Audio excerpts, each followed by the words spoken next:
Hello everyone, welcome to AP teaching classes. तो साथियों, DSSB Hindi session की आज की क्लास स्टार्ट करते हैं। तो आज का पहला क्वेश्चन आपकी स्क्रीन के सामने देखते हैं। आज का पहला क्वेश्चन क्या है? आप आज का पहला क्वेश्चन है, भीति शब्द का अर्थ क्या है? भीति शब्द का अर्थ बताना है कि भीति शब्द का अर्थ क्या है। ऑप्शन एक, दीवार, डर, निडर, भीतरी। क्लियर? तो आपको बताना है भीति शब्द का अर्थ क्या है। तो भीति का अर्थ होता है, भीति का अर्थ होता है, भीति का अर्थ होता है दीवार। दीवार। क्लियर? इसका अर्थ होता है दीवार। तो इसका सही आंसर होगा दीवार। ठीक है। इसके बाकी ऑप्शन देख लेते हैं। डर। तो डर के पर्यायवाची कौन कौन से होते हैं? पहला जो आपके एग्जाम के लिए इंपॉर्टेंट है, त्रास, दहशत, दहशत, विभीषिका, विभीषिका। विभीषिका का अर्थ होता है डर। विभीषिका और भय। भय। तो ये रहे डर के पर्यायवाची, त्रास, दहशत, विभीषिका और भय। क्लियर? चलिए अपना अगला ऑप्शन देखते हैं, निडर। निडर का अर्थ होता है जिसे किसी का भी डर ना हो। तो ऐसे इंसान को क्या बोलते हैं? निडर। अर्थात अभय, अभय, निर्भय, निर्भीक, निर्भय, निर्भीक, निर्भीक, निर्भीक, निर्भीक। ये सभी निडर के पर्यायवाची हैं। नेक्स्ट क्वेश्चन देखते हैं। अगला क्वेश्चन है, निम्नलिखित शब्दों में अनल का पर्यायवाची क्या होगा? निम्नलिखित शब्दों में अनल का पर्यायवाची का चयन कीजिए। ऑप्शन है मान, तालाब, अग्नि, पत्ता। आपको बताना है अनल किसका पर्यायवाची है। ये हम कर चुके हैं। तो किसका होगा? अग्नि का। और इस ऑप्शन में जितने भी मैंने पर्यायवाची दिए गए हैं वो सारे हम ऑलरेडी डिस्कस कर चुके हैं। आज का अगला क्वेश्चन देखते हैं। नेक्स्ट क्वेश्चन है, अनुकंपा का शाब्दिक अर्थ बताना है आपको। अनुकंपा का शाब्दिक अर्थ है, ऑप्शन एक, मार्गदर्शन करना। ऑप्शन दो, किसी के दुख से दुखी होकर उस पर दया करना। किसी के दुख से दुखी होकर उस पर दया करना। ऑप्शन नंबर तीन है उपकार करना। ऑप्शन नंबर चार, प्रसन्न होकर भलाई करना। तो अनुकंपा का सही अर्थ होता है किसी के दुख से दुखी होकर उस पर दया करना। तो इसका आंसर होगा ऑप्शन नंबर दो। नेक्स्ट क्वेश्चन, अगला क्वेश्चन है, निम्नलिखित में से कौन सा शब्द असुर, असुर का पर्यायवाची नहीं है? असुर का पर्यायवाची नहीं है। हमने इसको डिटेल में देखा था, राक्षस या असुर के पर्यायवाची कौन कौन से हैं। तो ऑप्शन नंबर एक, ईक्षण, निशाचर, दनुज, दैत्य। तो इसमें कौन सा नहीं होगा? ईक्षण। क्लियर? क्योंकि निशाचर, दनुज, दैत्य ये मैंने आपको बताए थे पिछली क्लासेस में। ठीक है। नेक्स्ट क्वेश्चन, विरोधी दल के पास कोई तर्क नहीं है।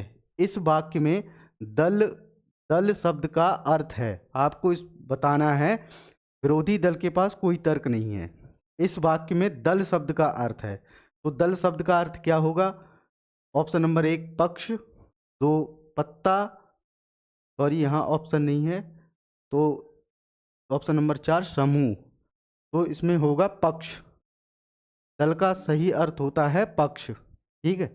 पक्ष और तरफ, दल, दल अर्थात पार्टी। ठीक है। तो विरोधी दल के पास कोई तर्क नहीं है, इसमें दल शब्द का क्या अर्थ होगा? पक्ष। नेक्स्ट क्वेश्चन देखते हैं, क्वेश्चन नंबर 6, छायावादोत्तर काव्य में रीतिकाल जैसा श्रृंगार नहीं है। हिंदी साहित्य में कुछ युग, मतलब साहित्य को युगों में बांटा गया है, जैसे रीतिकाल हो गया, छायावादोत्तर, छायावादी काल हो गया, छायावाद, शुक्ल युग, ऐसे ही बांटा गया है हिंदी साहित्य को। तो उसमें ये एक काल है छायावादी। छायावादी के बाद का काल जो होता है उसे छायावादोत्तर कहा जाता है। ठीक है। तो छायावादोत्तर का अर्थ में इसमें जो उत्तर है उसको बताना है कि वाक्य में आए उत्तर, अर्थात छायावाद के बाद, छायावाद बाद, छायावादोत्तर, वादोत्तर। तो इसमें जो उत्तर आ रहा है छायावाद के बाद का उत्तर, इसका अर्थ बताना है आपको उत्तर का। तो उत्तर का अर्थ क्या है? उत्तर दिशा, जवाब, प्रश्न विहीनता या पीछे। तो इसका सही आंसर होगा पीछे, क्योंकि छायावाद के बाद को छायावादोत्तर कहा जाता है। ठीक है, अगला क्वेश्चन देखते हैं। नेक्स्ट क्वेश्चन है, निम्नलिखित वाक्यों में से डूबना शब्द का अर्थ, डूबना शब्द का अर्थ होता है नाश होना या निरर्थक होना। निरर्थक होना किसमें है? ठीक है, इसमें आपको बताना है कि जो डूबना शब्द का अर्थ इस दिया गया, उसका अर्थ दिया गया है इसमें नाश होना। तो इन ऑप्शंस में से आपको बताना है कि ये नाश होना किससे मैच होता है। ठीक है, जैसे दिन डूबता जा रहा है, तो क्या दिन नाश हो रहा है? क्या दिन बेकार गया? नहीं। ऑप्शन नंबर 2, सूरज डूबता है, सूरज रोज ही डूबता है। ठीक है, तो ये भी कोई नाश नहीं हो रहा है या निरर्थक निरर्थक नहीं गया है। जीवन सरिता को डूबते उतरते पार कर ही लिया, जीवन सरिता को डूबते उतरते पार कर ही लिया। ऑप्शन नंबर 4, व्यापार में पूंजी डूब गई। अर्थात यही एक ऑप्शन ऐसा है जो मैच करता है, क्योंकि जब आप कोई भी व्यापार या बिजनेस करते हैं, उसमें जब आप इन्वेस्ट करते हैं या पैसा लगाते हैं और उसका वैसा ही प्रतिफल वापस आपको नहीं मिलता है या डूब जाती है वो संपत्ति, तो क्या कहते हैं हम? बर्बाद हो गए या नाश हो गया। तो यही आंसर एकदम ठीक है। ठीक है, अगला क्वेश्चन देखते हैं, क्वेश्चन नंबर 8। चांदनी के लिए कौन सा शब्द प्रयुक्त नहीं होता? चांदनी, चांदनी अर्थात चंद्रमा से निकलने वाला प्रकाश, उसके लिए कौन सा शब्द प्रयुक्त नहीं होता? Option number 1, Jyotsna, Jyotsna. Option number 2, Chandrika. 3, विभावरी। और ऑप्शन नंबर 4, कौमुदी। तो कौन सा प्रयुक्त नहीं होता है? तो चांदनी के पर्यायवाची देखते हैं कौन कौन से होते हैं। चांदनी, चांदनी को, चांदनी को चंद्र तप, चंद्र तप, चंद्र तप, चंद्र प्रभा, चंद्र प्रभा, कौमुदी, कौमुदी, कौमुदी, ज्योत्सना, ज्योत्सना भी बोला जाता है, ज्योत्सना। इसका वर्तनी भी चेक कर लेना, ये होती है ज्योत्सना की। कई बार आपको वाक्य और वर्तनी शुद्धि में पूछ सकता है, तो ज्योत्सना ऐसे लिखा जाता है, ज्योत्सना। और चंद्रिका, चंद्रिका। तो अब आपको इनमें से बताना है कि चांदनी के लिए कौन सा शब्द प्रयुक्त नहीं होता है। तो ऑप्शन नंबर 3, विभावरी प्रयुक्त नहीं होता है, क्योंकि विभावरी का अर्थ होता है तारों भरी रात। ये किसका पर्यायवाची है? ये रात का पर्यायवाची है, जैसे कि हमने पिछली कक्षाओं में इसके बारे में बहुत बार ये क्वेश्चन आया है और इसको बहुत बार डिस्कस किया है। ठीक है, तो अगला क्वेश्चन देखते हैं आज का। सांप शब्द का पर्याय नहीं है, आपको बताना है सांप शब्द का पर्याय नहीं है, इसमें कोई दिक्कत नहीं होनी चाहिए। व्याध, पन्नग, भुजंग, अही। ऑप्शन आपके सामने है, इसका सही आंसर होगा व्याध। व्याध का अर्थ होता है शिकारी। व्याध का अर्थ क्या होता है? शिकारी। व्याध किसको बोलते हैं? शिकारी को बोलते हैं व्याध। ठीक है, अगला ऑप्शन, अगला क्वेश्चन सॉरी। मृत्युलोक में आए मर्त्य, मर्त्य शब्द का अर्थ बताना है। मृत्युलोक में आए मर्त्य शब्द का अर्थ आपको बताना है। ऑप्शन नंबर 1, कष्ट, मदिरा, मनुष्य, माधुर्य, माधुर्य। तो इसका सही आंसर जो होगा मर्त्य का, वो होगा मनुष्य, क्योंकि ये मर्त्य मनुष्य का पर्यायवाची है। मनुष्य को मानव, मानुष, मानुष, नर, मनुज, मनुज और मर्त्य, मर्त्य भी कहा जाता है। मर्त्य। तो मनुष्य के जो मुख्य मुख्य पर्यायवाची हैं एक बार फिर से देख लीजिए, मानव, मानुष, नर, मनुज और मर्त्य। क्लियर। चलिए अब हम अपने नेक्स्ट ऑप्शन पे देखते हैं कि कष्ट को क्या कहा जाता है। कष्ट के पर्यायवाची हैं जैसे संताप, संताप, पीड़ा, पीड़ा, तकलीफ, तकलीफ, तकलीफ, तकलीफ। ऐसे ही मदिरा को क्या सुरा बोला जाता है। मद, मद और मध्य, मध्य। मदिरा को सुरा, मध्य और मद, ये मदिरा के पर्यायवाची हैं। नेक्स्ट क्वेश्चन पर चलते हैं। गुण शब्द का अर्थ नहीं होता है। आपको इसमें इन ऑप्शंस में से उसका अर्थ बताना है जो गुण शब्द का अर्थ नहीं होता। ऑप्शन 1 रस्सी, ऑप्शन 2 शिला, ऑप्शन 3 खूबी, ऑप्शन 4 स्वभाव। ठीक है, रस्सी, शिला, खूबी, स्वभाव। तो गुण को स्वभाव भी बोला जाता है कि उसका स्वभाव या गुण कैसा है। ठीक है, खूबी भी होता है, रस्सी भी होता है, लेकिन शिला नहीं होता। शिला किसका पर्यायवाची होता है। शिला, शिला पत्थर का पर्यायवाची होता है। कल हमने इसको डिटेल से देखा था, अच्छे से समझा था कि शिला किसको बोलते हैं, पत्थर का पर्यायवाची क्या होता है, शिला। क्लियर। नेक्स्ट क्वेश्चन देखते हैं। अगला क्वेश्चन है बाल भारती शब्द में भारती शब्द का अर्थ है। बाल भारती शब्द में भारती शब्द का अर्थ है। ऑप्शन है भारतीय, पाणी, भारत, पांचाल। भारती किसका पर्यायवाची है। तो भारती, ये बहुत इंपॉर्टेंट है, भारती सरस्वती का पर्यायवाची है। सरस्वती, सरस्वती।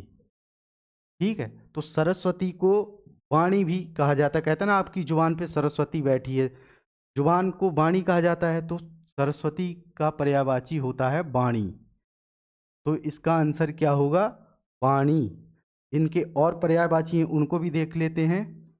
इनको बिमला, बिमला, शारदा, शारदा, वाग्देवी, वाग्देवी, वाग्देवी, महाश्वेता, महाश्वेता, महाश्वेता, महाश्वेता भी कहा जाता है। या सरस्वती के पर्यायवाची कौन कौन से होते हैं, वाणी, बिमला, शारदा, वाग्देवी और महाश्वेता। क्लियर।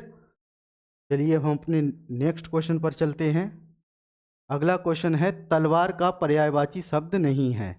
तो तलवार का पर्यायवाची शब्द बताना है आपको, इन ऑप्शंस में से कौन सा नहीं है। ठीक है, तो यहाँ पर खड़ग होगा, ये खड़ग, बडग नहीं, ये खड़ग होगा। ठीक है, एक मिनट मैं इसको सही कर दे रहा हूँ। इसका होगा खड़ग, खड़ग। चंद्रहास, खड़ग, करवाल, अशिता। ठीक है, इन ऑप्शंस में से आपको ये बताना है कि तलवार का पर्यायवाची नहीं है। तो चंद्रहास तलवार का पर्यायवाची चंद्रहास होता है, खड़ग भी होता है, करवाल भी होता है, अशिता नहीं होता। तो यही आपका सही आंसर है। तलवार के कौन कौन से और पर्यायवाची हैं जो आपके एग्जाम में पूछे जा सकते हैं, उनको भी एक बार मैं बता दे रहा हूँ। तलवार, तलवार, अशी, अशी, परशु, परशु, करवाल, करवाल, करवाल और खड़ग, खड़ग, खड़ग,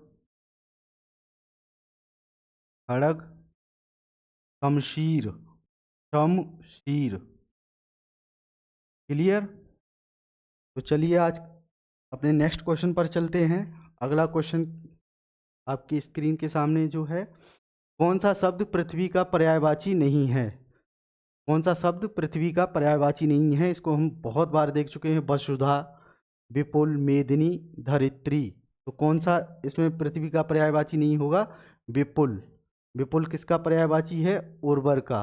उर्वर, उर्वर या उपजाऊ, उपजाऊ, उर्वर या उपजाऊ का पर्यायवाची विपुल होता है। ठीक है, नेक्स्ट क्वेश्चन देखते हैं। अगला क्वेश्चन जो है, यमुना का पर्यायवाची नहीं है। बहुत इंपॉर्टेंट है, यमुना से कोई ना कोई क्वेश्चन आ ही जाता है। ठीक है, रवि, तनया, श्यामा, जाह्नवी, कालिंदी। ठीक, इन ऑप्शन में से आपको बताना है यमुना के कौन सा पर्यायवाची नहीं है। तो यमुना के पर्यायवाची देखते हैं एक बार। इन यमुना को सूर्यजा, सूर्यजा, सूर्यजा, सूर्यजा क्यों कहा जाता है? कि यमुना, ऐसा माना जाता है कि यमुना जो है वो सूर्य की पुत्री हैं। तो सूर्य की पुत्री होने के नाते इन्हें सूर्यजा, रवि तनया, रवि तनया, कालगंगा, कालगंगा, याद रखना कालगंगा यमुना का पर्यायवाची है। इसके साथ ही श्यामा, श्यामा और कृष्णा, श्यामा और कृष्णा, ये सभी यमुना के पर्यायवाची हैं। ठीक है, साथ ही कालिंदी, कालिंदी भी यमुना का पर्यायवाची है। तो ऑप्शन में कौन सा है जो यमुना का पर्यायवाची नहीं है? तो जाह्नवी। जाह्नवी किसका पर्यायवाची है? जाह्नवी गंगा का पर्यायवाची है। तो एक बार गंगा के भी देख लेते हैं कौन कौन से पर्यायवाची जो आपके एग्जाम के लिए इंपॉर्टेंट है। तो जाह्नवी किसके पर्यायवाची है? जाह्नवी गंगा का पर्यायवाची है। गंगा, तो गंगा के पर्यायवाची देखते हैं। सुरसरी, सुरसरी, सुरसरी, ध्रुव नंदा, ध्रुव नंदा,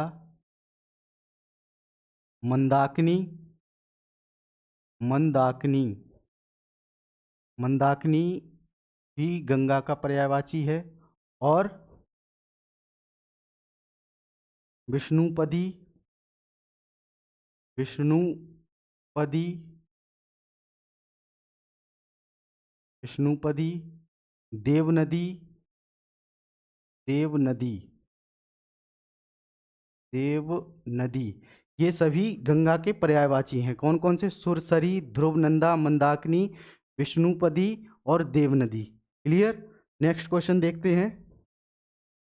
अगला क्वेश्चन है, माधुर्य शब्द है।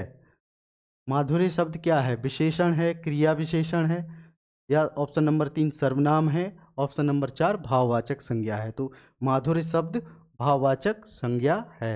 नेक्स्ट क्वेश्चन देखते हैं। छोड़ द्रुमों की शीतल छाया, तोड़ प्रकृति से भी माया में रेखांकित शब्द का पर्याय है। इसमें ये रेखांकित शब्द आपको दिख रहा है, द्रुमों। तो द्रुम का मैंने आपको बताया किसका पर्यायवाची होता है? ऑप्शन नंबर 1 कांतार, वृक्ष, ब्याल, विपिन। तो द्रुम किसका पर्यायवाची होता है? वृक्ष का। क्लियर। कांतार किसका? वन का, विपिन भी वन का, ब्याल किसका होता है? ब्याल सर्प का या सांप का, और विपिन वन का या जंगल का। ऐसे ही कांतार भी वन का या जंगल का पर्यायवाची होता है। अगला क्वेश्चन देखते हैं। अगला क्वेश्चन है, कनक शब्द का अर्थ नहीं है। कनक शब्द आपको बताना है कि कनक शब्द का ऑप्शन में से कौन सा इसमें इसका अर्थ नहीं है। कर्ण, धतूरा, गेहूं, सोना। ऑप्शन नंबर 1 कर्ण, ऑप्शन नंबर 2 धतूरा, गेहूं, सोना। तो कनक कनकते 100 गुनी, ये आपने दोहा अपने बचपन में सुना होगा या पढ़ा होगा जब आप 10th 12th क्लास में थे तब। तो इसका क्या होता है? धतूरा भी होता है, गेहूं भी होता है, सोना भी होता है, बस कर्ण नहीं होता। यही आपका आंसर है, यही पूछा है, अर्थ नहीं है।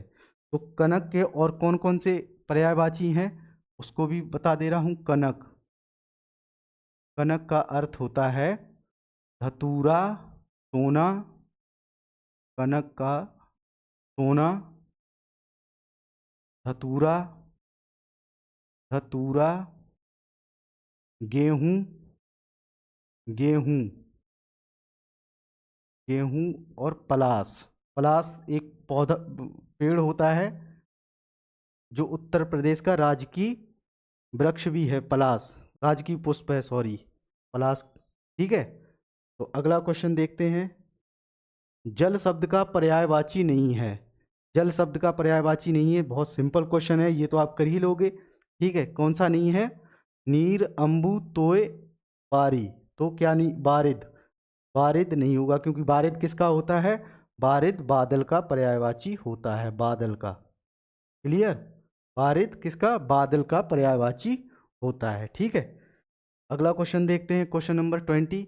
गतिशील ना होने के कारण ही पहाड़ या अचल को याद रखना, अचल किसको कहा जाता है? पहाड़ को ही। अचल भी, अचल पहाड़ का ही पर्यायवाची होता है, को कहा जाता है। गतिशील ना होने के कारण पहाड़ को क्या कहा जाता है? शैल, गिरी, नग, पर्वत। तो गतिशील, गतिशील का अर्थ होता है जिसमें गति हो, जो चलता फिरता हो, तो उसे गतिशील कहा जाता है। लेकिन जो जिसमें गति ना हो तो क्या वो क्या होता है? स्थिर। तो पहाड़ कैसे होते हैं? स्थिर होते हैं। तो गतिशील ना होने के कारण पहाड़ को कहा जाता है नग। नग के नाम से जाना जाता है। नग किसका पर्यायवाची है? पहाड़ का। इस बात को याद रखना। ठीक है, नेक्स्ट क्वेश्चन देखते हैं। 2 बार जन्म लेने के कारण पक्षी को कहा जाता है। 2 बार जन्म लेने के कारण पक्षी को कहा जाता है। यहाँ पक्षी को क्या कहा जाता है 2 बार जन्म लेने के कारण? नभचर, द्विज, खग, बिहग।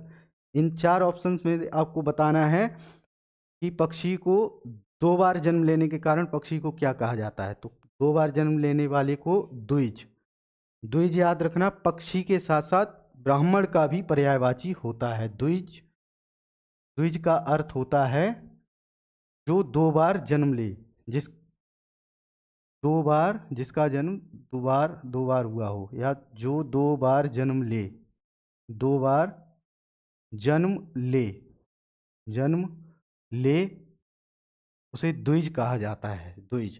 तो ये पक्षी और ब्राह्मण, पक्षी और ब्राह्मण का पर्यायवाची शब्द है। द्विज ब्राह्मण को भी कहा जाता है और पक्षी को भी। क्लियर? नेक्स्ट क्वेश्चन देखते हैं।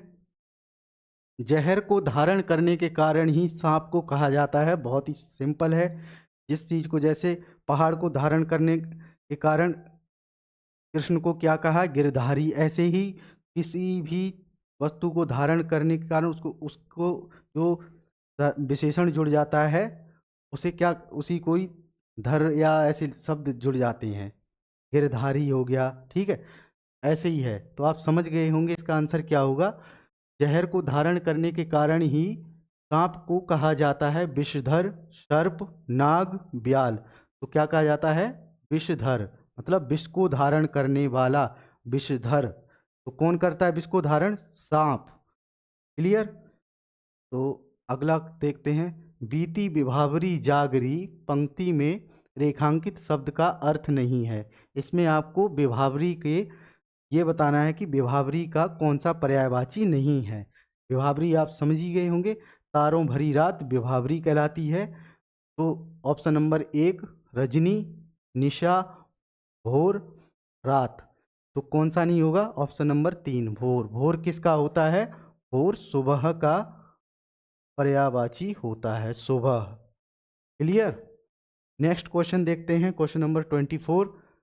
सत सत निर्झर निर्झरणी कल मुखरित देवदारू कानन में पंक्ति में रेखांकित शब्द का अर्थ। आपको इसमें जो रेखांकित शब्द कानन है उसका अर्थ बताना है क्या है। तो कानन का अर्थ ऑप्शन नंबर 1 झरना, 2 जंगल, 3 भूधर, 4 तड़ाग। तो क्या होगा इसका सही अर्थ? इसका सही अर्थ होगा कानन का जंगल। इसके हम ऑलरेडी पर्यायवाची कर चुके हैं, तो इसमें कोई दिक्कत नहीं होनी चाहिए। अगला क्वेश्चन है। लाल तिहारे नयन सर अचरज करें अचूक। लाल तिहारे नयन सर अचरज करें अचूक पंक्ति के रेखांकित पद का पर्याय नहीं है। तो आपको इसमें नयन का ऐसा इन ऑप्शंस में से देखकर बताना है कि नयन का पर्यायवाची नहीं है। जीएसएसबी में इस टाइप के भी क्वेश्चन इस तरह से भी पूछ सकता है पर्यायवाची में, तो आपको पता होनी चाहिए नयन का पर्यायवाची इनमें से बताना है कौन सा नहीं है। नयन का लोचन है, बिल्कुल है। नेत्र भी है, दृग भी है, कल बताया था। मृगाक्षी नहीं है। अगर यहाँ अक्षी होता तो हो जाता, लेकिन मृग आगे जुड़ा है तो मृग क्या होता है? हिरण। तो मृग की आंख मृगाक्षी, तो यही इसका सही आंसर है, यही कि पर्याय नहीं है। क्या नहीं है? मृगाक्षी का पर्याय नहीं है।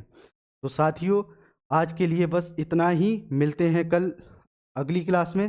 तब तक के लिए अपना ख्याल रखें और अच्छे से पढ़ें। जय हिंद।